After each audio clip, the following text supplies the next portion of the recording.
Hi, everyone. Welcome to, we are just letting a few more join us. I am so happy to see so many people joining, especially at this crazy time of year. I know for all of us, we have busy families, lots of holidays. I know we're in the midst of Hanukkah and Christmas is right around the corner. Um, so I just am gonna admit a few more. And I want to welcome you. I am Rachel Lieberman. I'm a director here at the Celiac Disease Center, and I am so happy to have you with us. Today, we are going to do, I liken it to show and tell. We're so lucky to have Lindsay Yeagle, our educational coordinator, with us today and resident expert in a lot of things celiac. And I'm so excited because we are going to be in Lindsay's kitchen today, physically setting up a dual kitchen. I think we all are. I'm personally a visual learner, and I think this will be a really great way. I just want to direct everyone. There is a Q&A function at the bottom of the screen. If you do have questions throughout the program, we will try to answer some at the end of this program once Lindsay kind of takes us through some different steps. But I just want to say that if you could use that, it really helps us stay organized. Tonight will be recorded. So if you would like to take yourselves off camera and keep on mute during the program, that would be super helpful. I will be doing the same when Lindsay is presenting. But again, my name is Rachel Lieberman. I am so happy to see so many people join us. I hope you saw our cookie cutouts from Saturday with Lindsay. We have been busy, and I'm sure all of you have as well. But Lindsay, I am going to let you take it over from here. I'm going to go off screen and mute, but again, please utilize that Q&A function, and we're really excited to get started. Hi, everybody. I'm Lindsay Yeagle, Education Program Coordinator, like Rachel said. I actually also am a classically trained chef, and I was diagnosed with celiac disease about 17 years ago, and I have a child who also has celiac. So I've been in this role for a long time, and if you've ever done any of the other cooking events, the live cooking things, or you've watched any of the pre-recorded things on YouTube. You've seen my face before, and I'm often in the kitchen doing things. So that's what we're going to do today. We're going to talk about setting up a gluten-free kitchen, dual kitchen, so gluten containing and gluten-free. And I'm going to talk about how I do it in my kitchen space, but we'll also touch on another way you can do things as well. So in my space, because there's two of us that eat gluten-free and two of us that can eat gluten, we have a dual kitchen. Most of the time, the people in my house are eating gluten-free, even the two that don't have to. I would say probably one meal a day of what they're eating contains gluten, and oftentimes that's going to be lunch. Anyhow, so in our house, because it leans heavy on gluten-free, we actually do a designated space for the gluten eaters to prepare their food. So that's what we have here. This is my designated space for my gluten eaters. Again, we go heavy on the gluten-free here, so this seems to work. If you're in a house where there's one gluten-free eater and many others that are eating gluten, you wouldn't maybe do the opposite. So you might want to have a designated space just for your gluten-free people. So it's kind of whatever you're more comfortable with, whatever seems safest to you. But in our house, we make the gluten eaters stay in this space right here. So how we designate that and how we keep it safe is they use the red cutting board, and that's kind of a nice caution for those of us who eat gluten-free to stay away. And they have their own toaster. They have their own sponge and washcloth that I keep right here. And this is kind of their space where they work and make sure that it's always cleaned after they're done and all of that. So that's how we do it here in our house. But again, you can do the total opposite. If everybody in the house is really basically eating gluten, then you might want your gluten-free person designated in a space. And it would be very much the same as this. The setup really remains the same no matter who you're sort of containing to the space. So if you're containing your gluten-free person, they still want a nice clean cutting board surface to work on. It's an extra layer in between the counter and the food that they're preparing. That's why we typically suggest that. We actually know that a lot of restaurants that serve gluten-free and are certified and all that have the same method where they put the cutting board down in between the work surface and whatever they're making that's gluten-free. And then you would have a gluten-free toaster, you would have your gluten-free sponge and cloth and all of that right here. So that's how I would suggest sort of designating a workspace in your kitchen.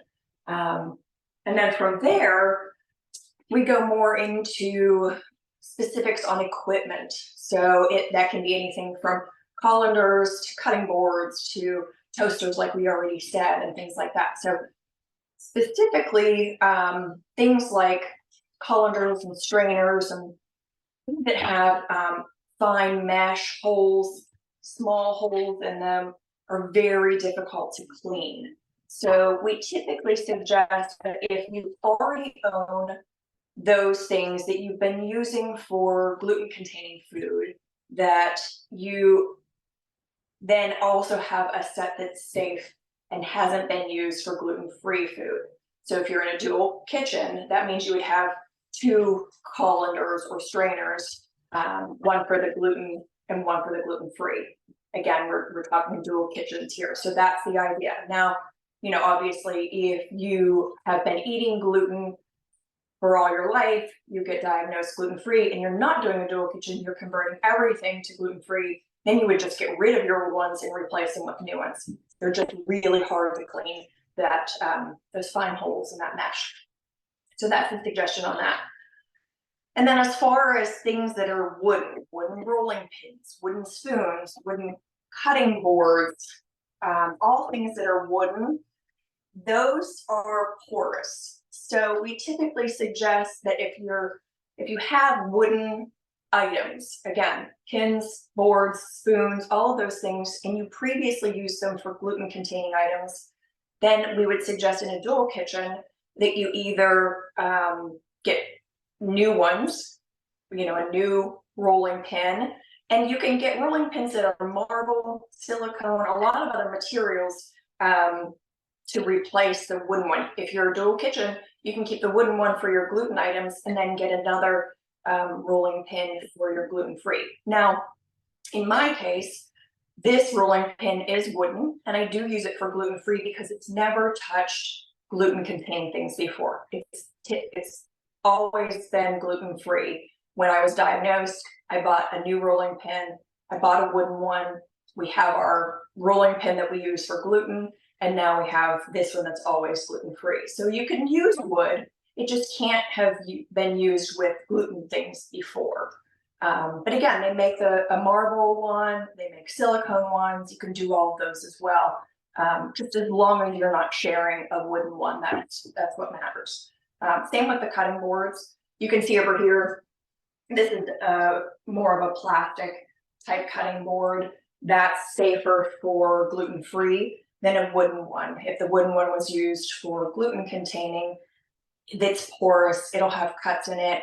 The gluten particle is very small, so it can get into those porous areas in wood, and then it could transfer, and that's why we don't want to share the wooden items.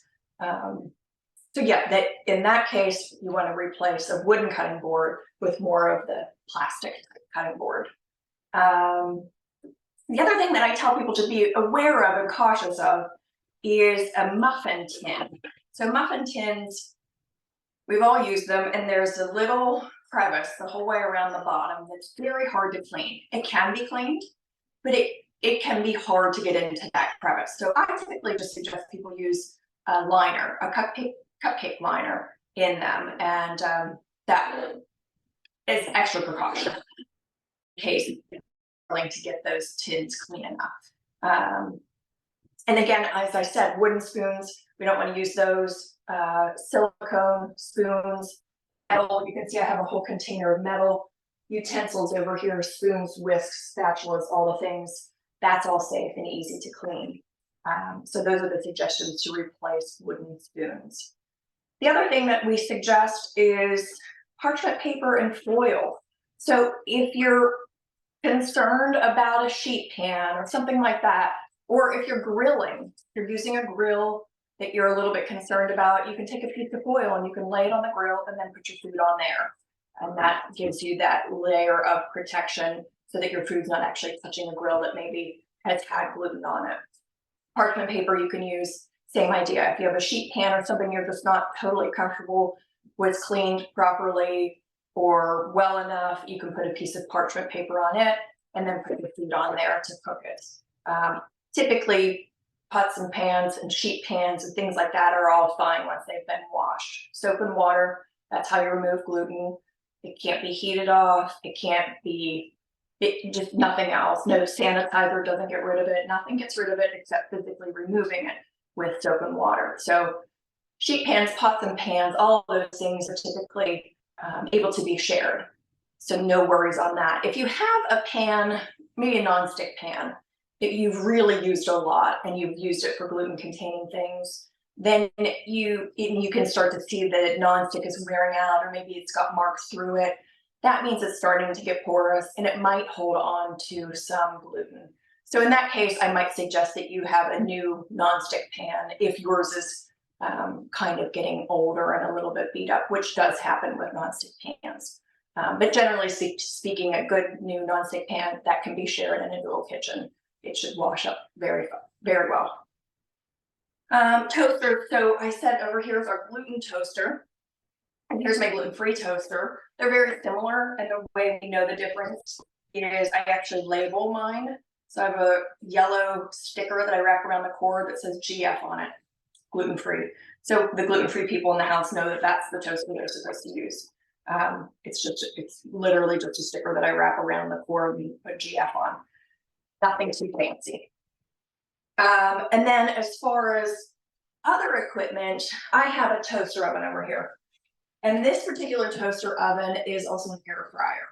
It has a combination of different things that it does. And the convection and air fry settings will actually blow crumbs around. So if you put, say, chicken tenders in there and they contain gluten, those crumbs will blow around, and you actually see on the door, and you can probably see it on my door, that there's crumbs on it. That's how you know that that convection and that air fry setting are really blowing air around. That's how they work. And so I would suggest if you have a toaster oven with those kind of settings, or if you have an air fryer, it's just an air fryer, that you not share it with gluten containing and gluten free. That setting blows things around. So if I put chicken tenders in there that contain gluten, it's going to blow those crumbs around. Then I put in chicken tenders that are gluten free. Now I'm running the risk of the crumbs that are already in there blowing onto my gluten free chicken tenders.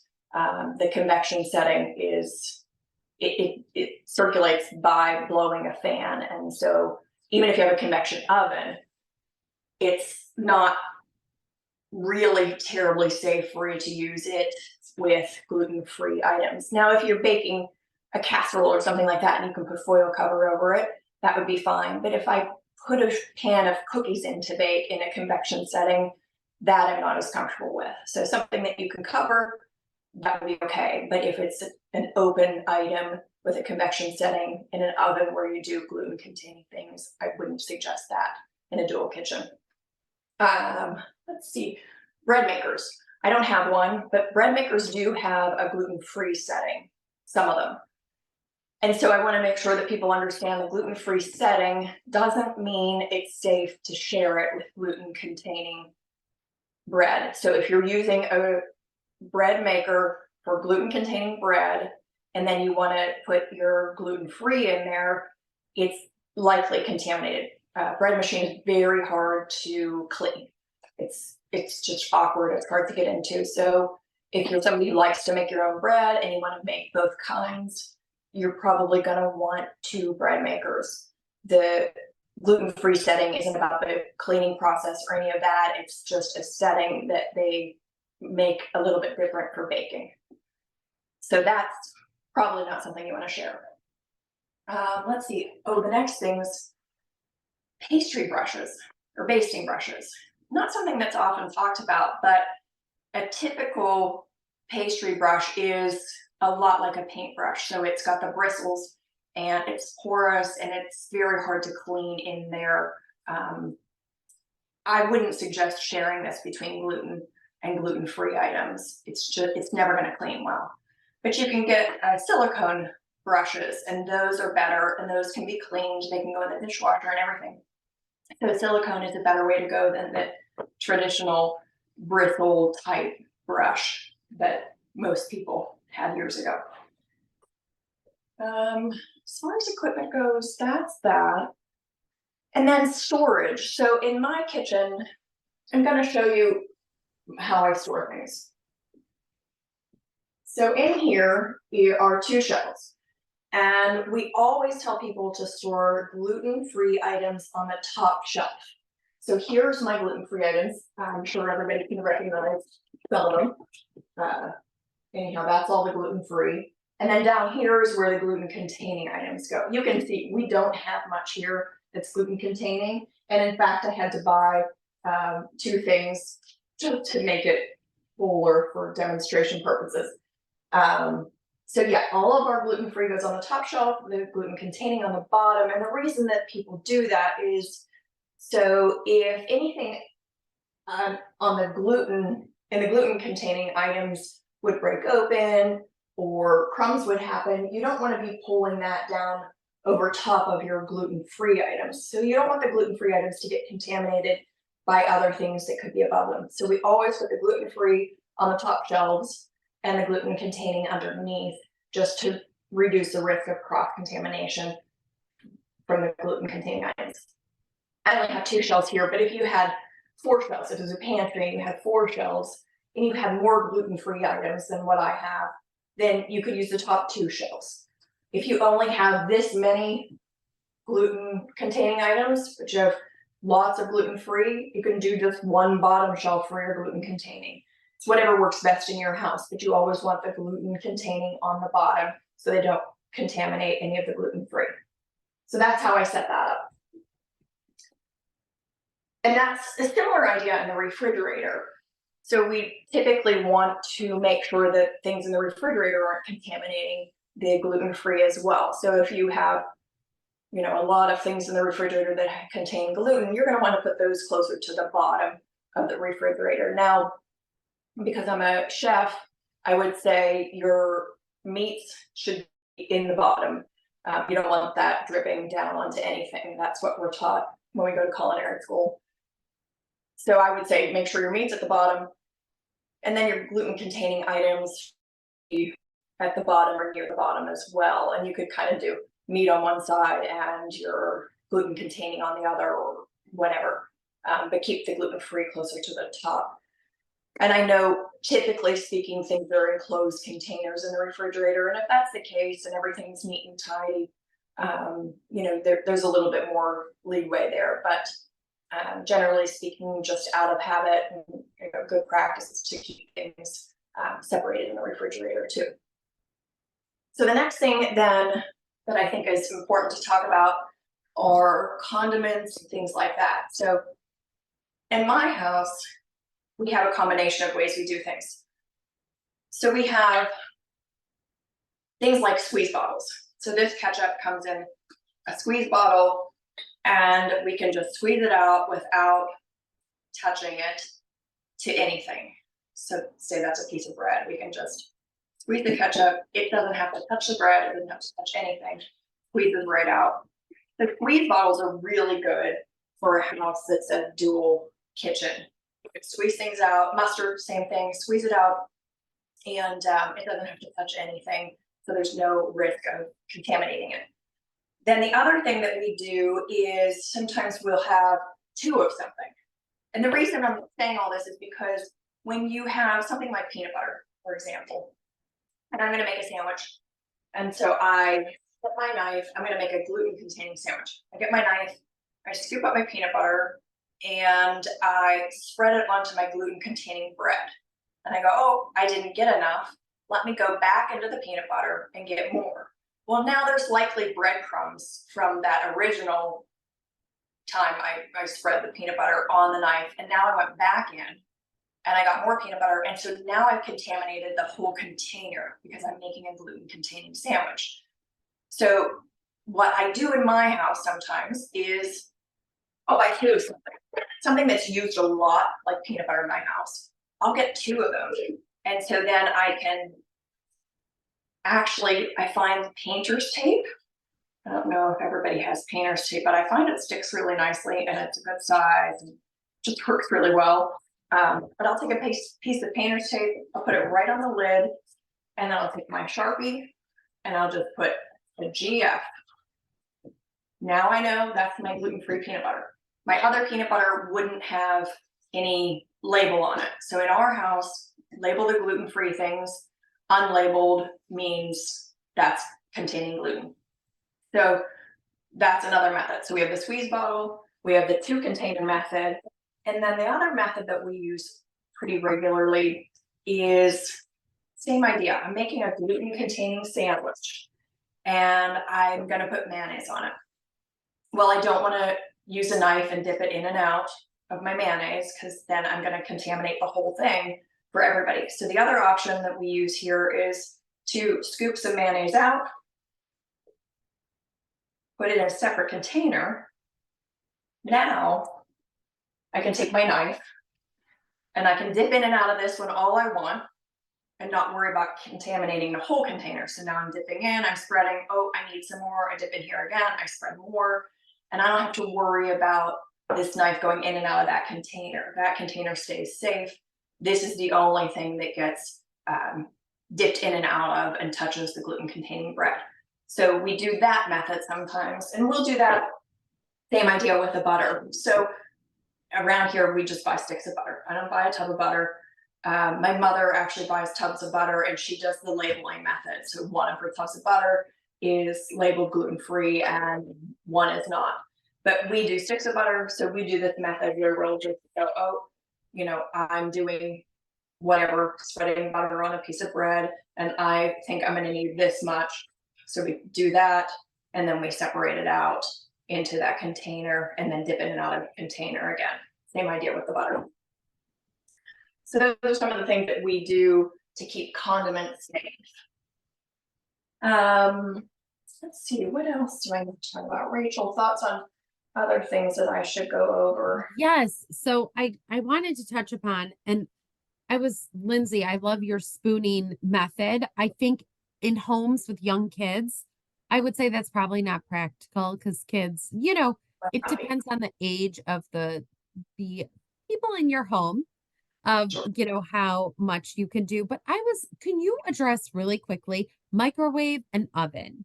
Just your best Yeah, practices for those really quickly. yeah, sure. So oven, as long as it's not a convection oven, if it's a regular oven, you're fine to share that. That's, the air is not blowing, everything is contained. It heats up, but it doesn't blow anything. It's when you add that convection to it, and I don't know how many people have seen a convection oven, but in the very back of it, you can see there's a fan. And when you turn on the convection setting, you actually watch the fan blow and you can feel the air blowing. So that's where the convection oven is a problem. But a typical oven can absolutely be shared in a dual kitchen because there's no air circulating in it. So nothing's flowing around.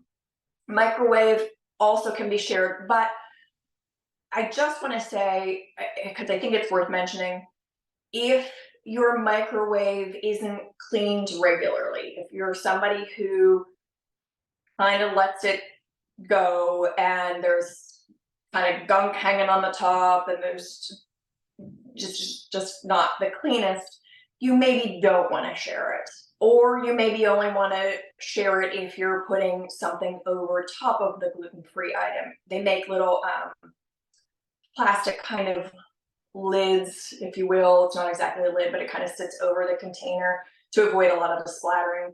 If you have one of those that's dedicated for your gluten-free things, you could put that over just to make sure nothing's falling in it if you don't have the cleanest microwave.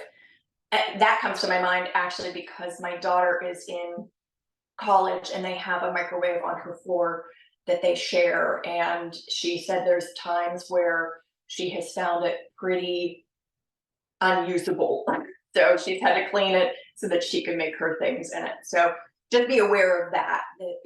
Microwaves do get dirty if you don't clean them regularly, and then you do run the risk of things kind of falling into what you're making. So that's my only caution as far as a microwave goes. But no, they can be shared too, as long as they're maintained and cleaned.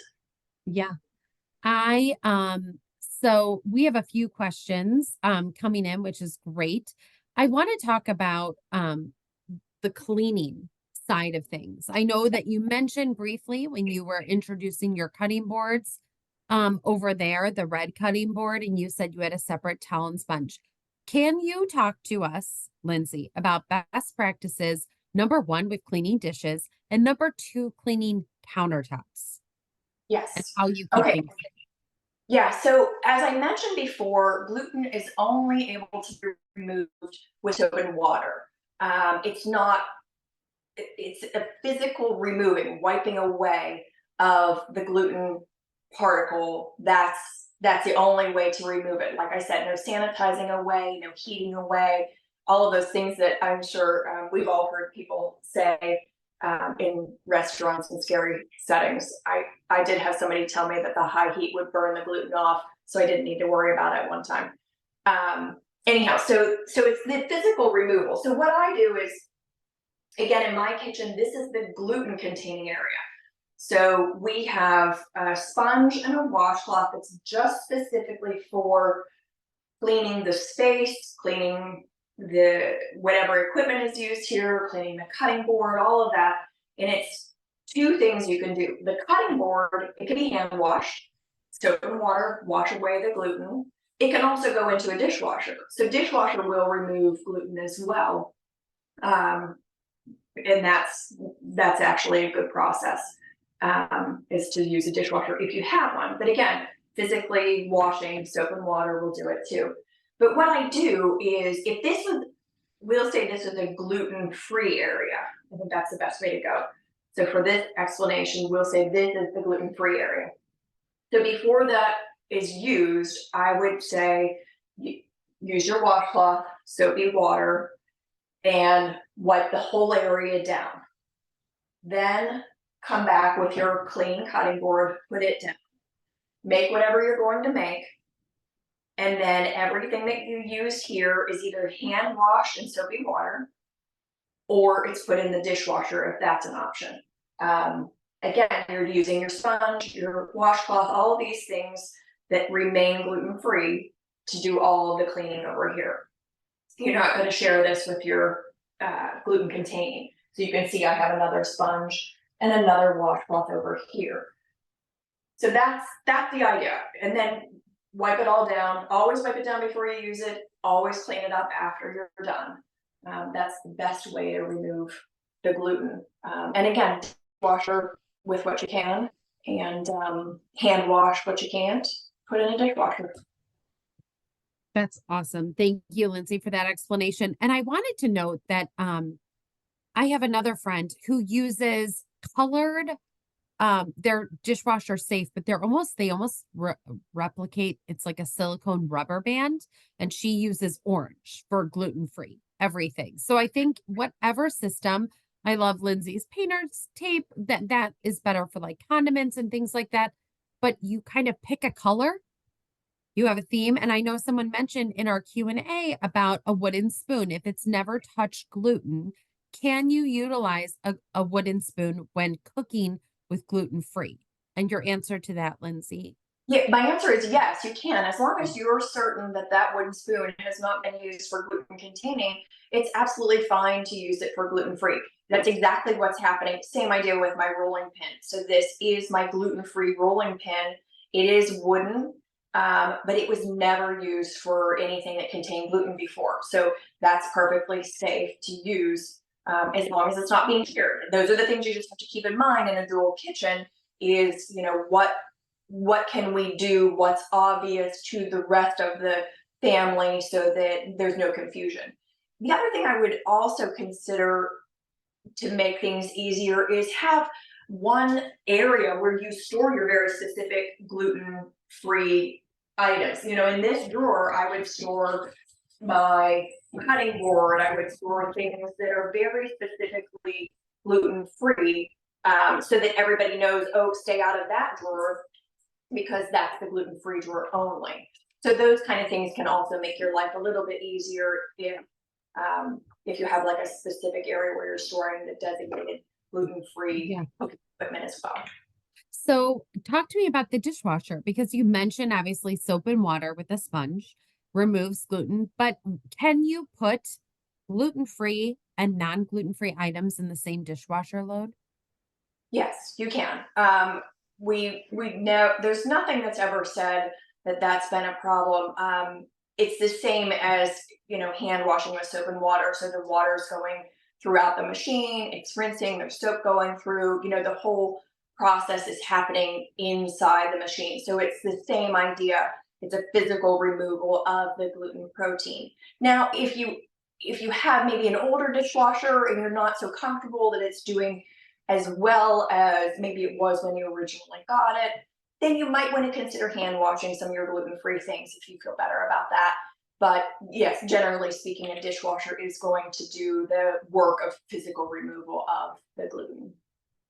And I noticed on here in our Q&A, someone mentioned about changing the dishwasher filter frequently. Otherwise you can have cross-contamination. I personally have not read about that. Lindsay, I don't know if you have heard about that I specifically. haven't heard about it, but I can make some sense of it. Some dishwashers have a basket that's down in the bottom and it has to be pulled out and rinsed. Most of the ones that I've had in the past, you pull the basket out and you actually clean the basket and then you put it back in. It's not been a paper filter or anything like that, but it's a basket that does collect some gunk and does need cleaned. So I could see the concern, although I haven't heard anybody say that there's any proof behind that. But I guess the answer is either way, you probably should be cleaning out that basket because it's better for your dishwasher too. And it certainly isn't going to hurt to make sure that any gluten particles that could be in there are cleaned out regularly. So I haven't heard anybody say it, but it certainly isn't a bad idea. And it sounds like also even regularly cleaning out your microwave after you utilize it, either gluten-free or not. I think just getting in the habit of cleaning your different like everything. I'm so sorry. Cleaning your different appliances. I think, best practices are just, and how often should you change your sponges? I know that sounds really minutia, but I'm looking at that and I'm like, okay, do you change it often? Do you wash that dish rag after you use it in between meals? Tell us what you think are best practices. So, couple of things. The rag that's there, the washcloth that's there, I would say you want to wash that every couple days for sure. Which is again, it's kind of best practice anyhow in a kitchen to make sure those things are cleaned regularly because they can harbor bacteria. If nothing else, even beyond the gluten, they can harbor bacteria. So I would say, as far as the dishcloth goes, clean that every couple days. And then the sponge is actually different and interesting. So you can put, if you have a dishwasher, you can put your sponge through the dishwasher and the dishwasher cleans it and sanitizes it and does all of that at that really high heat. So that helps with the bacteria issue. Now, obviously, once a sponge starts to break down, and we all know what it looks like when our sponge kind of starts to break down, you definitely want to throw it away. Um, but you can do a cycle through the dishwasher to clean and sanitize it in between. But I would say a sponge, you know, 2 weeks maybe at the most, depending on how much you're using it. For hand washing, you might go through a sponge in just a couple of days if you're hand washing everything. So it's kind of, you know, your best Preference. Yes, job. absolutely. And Stephanie actually made a comment and she has a dual kitchen and they share the dishwasher. And I do appreciate Stephanie and I feel like my mom taught me to do this too. We also like kind of scrub and remove any kind of debris off of our dishes before we stick them in the dishwasher. I think it helps your appliances last a Yeah. little longer. And then the dishwasher is truly for the sanitizing and Yeah, washing. I always do the same thing as well, and I know there's a lot of people that will put just, really dirty dishes in and run it that way. I have always been one to scrape the heavy stuff, quick rinse, and so as far as heavy food particles and things like that, there's not much left by the time I put it in the dishwasher. And I do think that really it's probably just better for the dishwasher anyhow. And then your little basket, your little basket that collects the junk in the bottom will probably be a little bit better off too. Yes, it's all your preferences. But I think I before Lindsay goes on, what I like, I'm hoping everyone is getting out of today is a dual kitchen is absolutely doable. And it is, and I think it's a family affair. Obviously, you can set up all the systems in place, but you need buy-in from every member of your family or anyone who's going to be utilizing your kitchen to make sure that all your best practices are being observed and enforced in the kitchen so that you keep everybody safe. But I do think it is, as our dietitians and Dr. Verma, who's not with us this afternoon, I would absolutely say that they are very in favor of dual kitchens. And I Yes. think it is that way everyone has a safe place to eat in your kitchen, whether you're gluten free or not. I would also say that if you have questions, this is what your care team is for. If you are implementing a dual kitchen or struggling with certain things, the dietitian you're working with, your doctor, your gastroenterologist, like Dr. Verma here at University of Chicago, they're wonderful resources and talk to patients all day long. And so might have share some other best practices. Lindsay's sharing amazing best practices right now, but I just always want to go back to reach out to your care team if you have questions, because they're a great resource for you. So, Yeah, for Lindsay, sure. do you want to keep going? And Um, I could do more questions, but I think I've covered the things that I wanted to cover. It's just a matter of if I've missed things that other people want me to address. okay, perfect. Well, I actually have something. You mentioned that your daughter is in college, Yes. and what can you do as a parent who has a child maybe heading to college or heading to that apartment for the first time where your child can feel safe in a dorm and or shared kitchen space? Well, interestingly, I kind of think this goes back to a good reason to have a dual kitchen. So I think for my child, we've always had a dual kitchen, so she's always been aware, even in her own space, to be careful. And she learned to pay attention. She learned to clean. A lot of good came from having a dual kitchen all the years that she was growing up. She's been dealing with this for 14 years or 15 years. Um, so just the knowledge she's gained and the awareness she's gained from us having a dual kitchen, I think was helpful in her transition. So now she's at college and she knows that she has to be careful and she knows she has to pay attention. She knows she has to um, clean that microwave that everybody in the dorm uses before she uses it and things like that that I think have been really helpful for her. But she actually does have a meal plan and she eats a large amount of her meals in the dining hall. She's very aware of asking questions.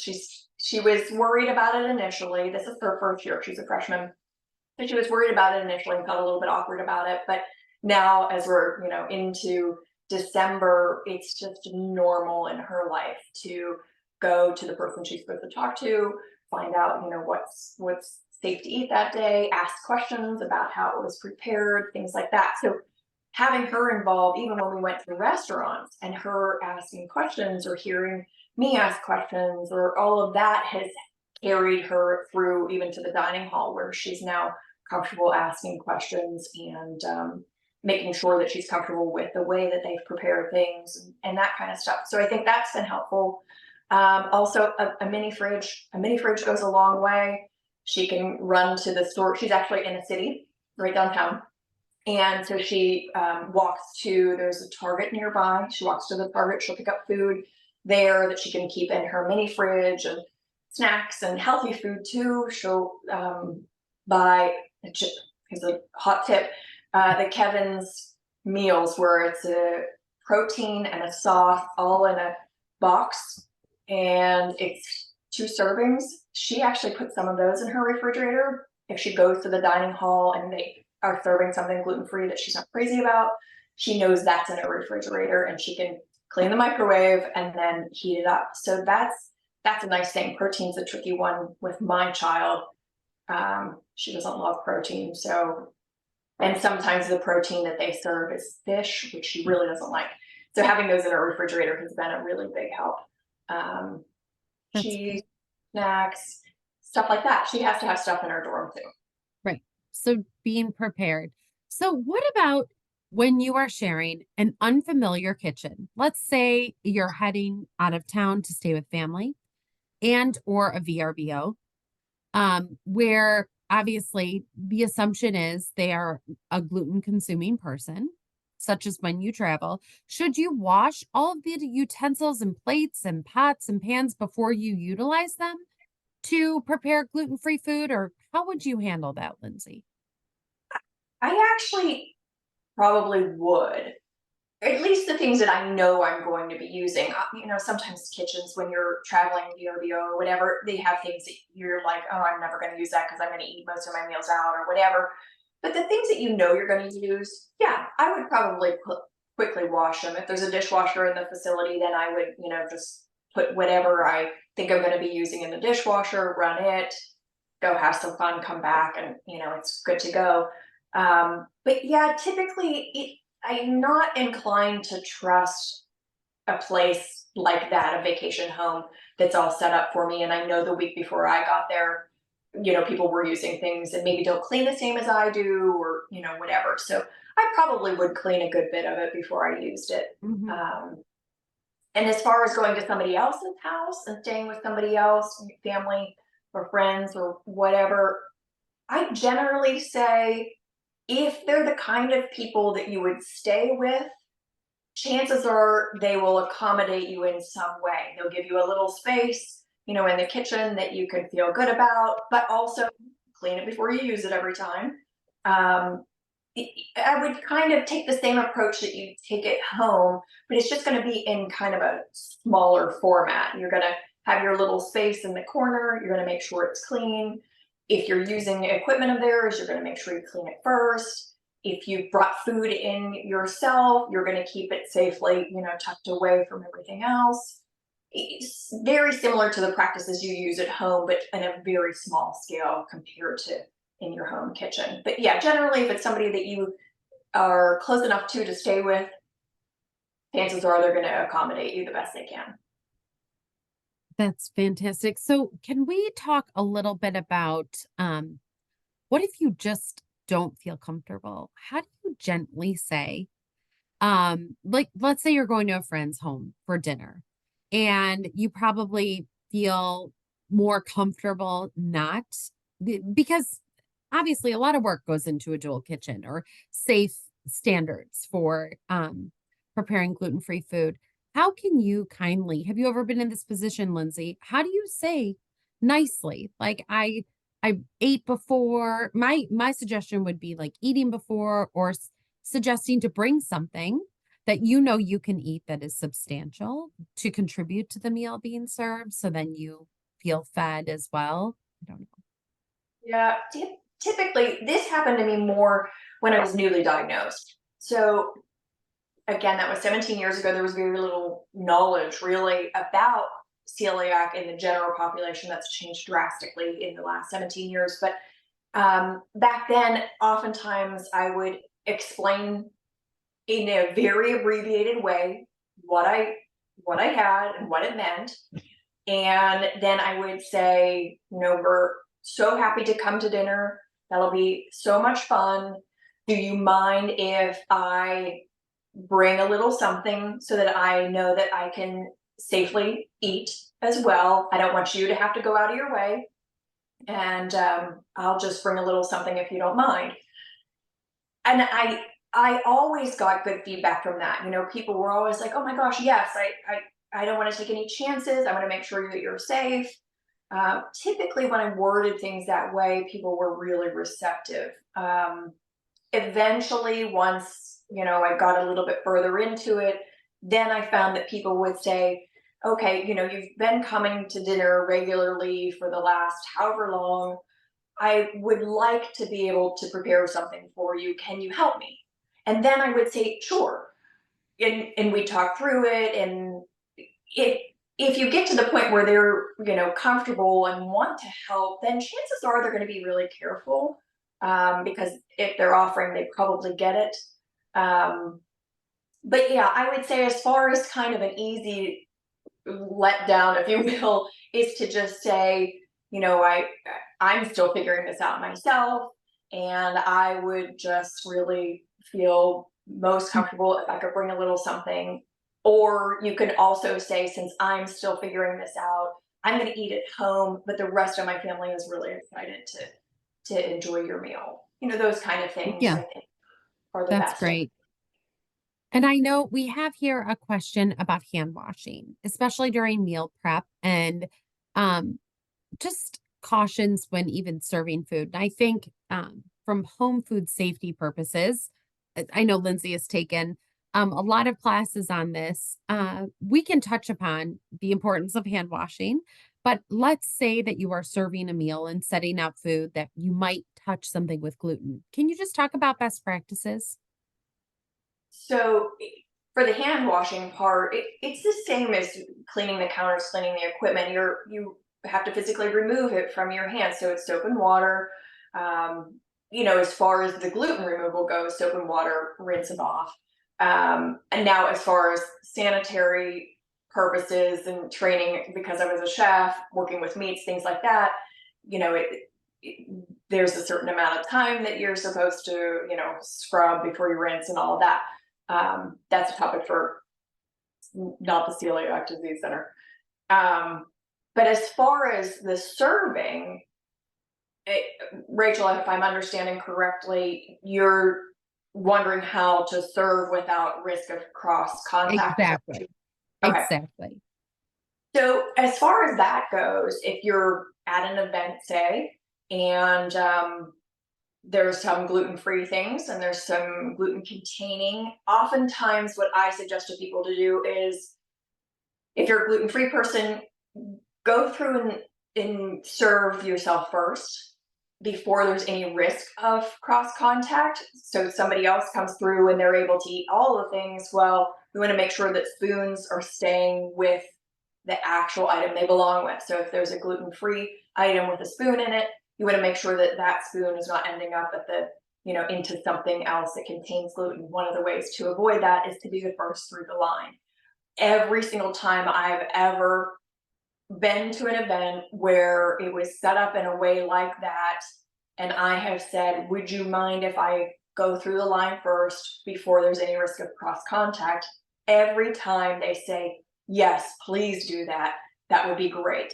So I've never had any odd looks or negative feedback as far as that goes. So, but the other thing is, then do make sure there's a separate spoon for everything if you're the one serving.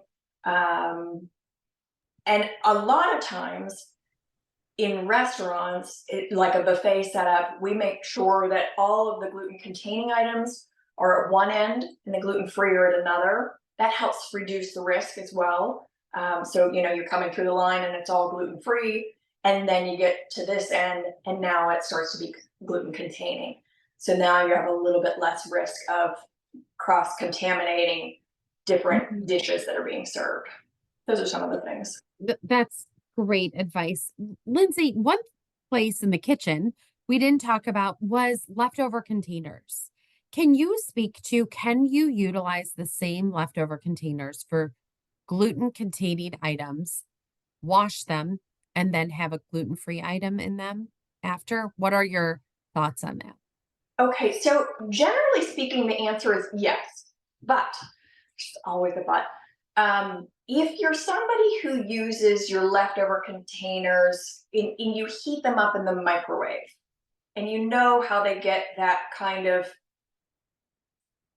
almost melted kind of a ring around them, if you know what I'm saying, where it's starting to look a little beat up, a little porous, a little questionable. Anybody who puts a plastic container in a microwave knows exactly what I'm talking about. Those ones I would not share. I'm not convinced they're getting clean. They've gotten kind of porous, kind of melty. I don't know exactly what's going on there. So I would say the plastic ones that go in the microwave, don't share those. If it's really just for storage and it's just in the refrigerator and it's not going in the microwave, then I would say it's perfectly fine to share them because you're going to wash them, soap and water, dishwasher, whatever. So it shouldn't be a problem. And then if you are somebody who wants to store in containers, also heat in those containers, and be able to use them for anything, I would suggest there's some glass. The brand is Pyrex. They make some small glass containers that can kind of do all things. They go in the freezer, they go in the microwave, the dishwasher, the refrigerator, they even go in the oven. And because they're glass, nothing ever gets melty or porous. And so you could use those for everything. So that's maybe a good solution. Yeah, that's great. And our last question of the day, I do want to address this. Everyone has their own practices in their homes. And there is a question that is noting that someone's friend's son does have celiac. They don't keep a gluten-free dedicated area in the kitchen. Um, can we, lend insight into a few reasons why it is so important and why it is so important to keep things separate? Just kind of a broad strokes, Lindsay, as we wrap this up, of reminding everybody why it is important for your medical health and physical health to also keep a safe gluten-free area. Sure. I guess just the best answer I have for that is it really only takes a particle to cause damage and make somebody sick. So celiac disease is it's damaged intestine. It's the villi in the intestine that get damaged, and they no longer are able to absorb the nutrients that are in the food that we're eating. And we don't know which particle it is that we ingest that might be the one that just causes all the damage, and then we're not getting our nutrients and all those things. And then obviously sick too. You might physically be ill for a period of time as well. And even if you don't feel ill, inside that damage might be happening. And so it's too risky, I think, in the end, because again, I think one particle is all it takes that really could do some damage and make somebody pretty sick. Absolutely. And again, I go back to your care team, and they are best equipped to answer questions, delicate questions like that, specific to the medical complications that go along with celiac and exposure to gluten.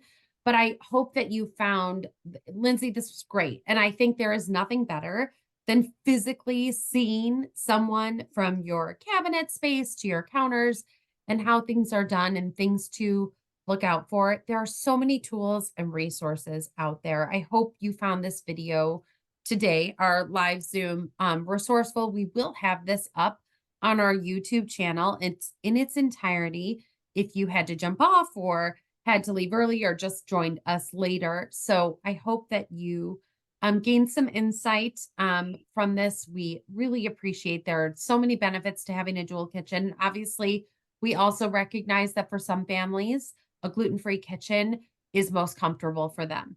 But those are all decisions I would definitely speak to with your care team. But thank you so much, Lindsay, for opening your home and kitchen to us. This was awesome. And I really thank everyone for such thoughtful, great questions and some great insight, even in the chat. So thank you. And we're really excited for next year. So many awesome educational opportunities. I'll let Lindsay tout our next one that's coming, but we just thank you for all being a part of the Celiac Disease Center. And we hope that you find benefit in some of the education we're offering. So Lindsay, I don't know if you want to give a quick plug, and I want to wish everyone a happy holiday with their families, but go ahead, Lindsay. Yes, our next event will be January 18th. We'll be having a little bit of a break for the holidays. And that is our dinner with the doctor. It's a quarterly event. Our last one was with a dermatologist regarding dermatitis herpetiformis. This one coming up is actually on bone and joint health, and we'll have endocrinologists and rheumatology people there, and so that should be really interesting. We're going to talk about how bone health and joint health relate to celiac disease. So yeah, that's January 18th. So we just stay tuned. We have lots. Please enjoy a happy holiday season with your families and a very happy new year. And we thank you all for joining us today. I hope you have a great evening. Thank you guys. Take care.